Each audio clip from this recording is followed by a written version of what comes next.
In this video, I'm going to show you the most common setback that stands in the way of women having a natural childbirth. Now, what this comes down to is being able to distinguish between a true emergency and a common situation. Let me show you what I mean. So, a condition or an emergency is on one end of the spectrum and it makes natural birth next to impossible. So, if you have preeclampsia, diabetes, cephalopelvic disproportion, or maybe your water breaks at 36 weeks and you're not having contractions yet, you're probably going to have to be induced because you are at risk of an infection. Or maybe your baby is breached. These are all conditions that are an emergency or a potential emergency that could put you or your baby at risk. Now, on the other side of the spectrum, you have what we call a common variant or a common situation that comes up. And this could be something like going past your due date or having a large baby.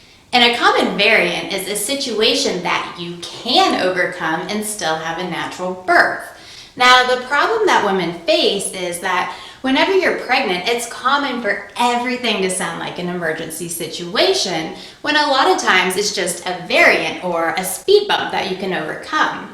Now, here's the deal. It's actually very rare to have a condition and very common to have a situation. And more than likely, you're going to have a situation or even multiple situations come up during your pregnancy or labor. And if these are not addressed, they typically transform childbirth from a natural event into a medical procedure. And that's why most women that try for a natural birth are unsuccessful. It's not that they can't handle the pain, it's just that some sort of situation comes up and steers them into a medically based birth. Meanwhile, the most successful natural births are the ones where situations come up and they're able to overcome them and keep birth a natural event.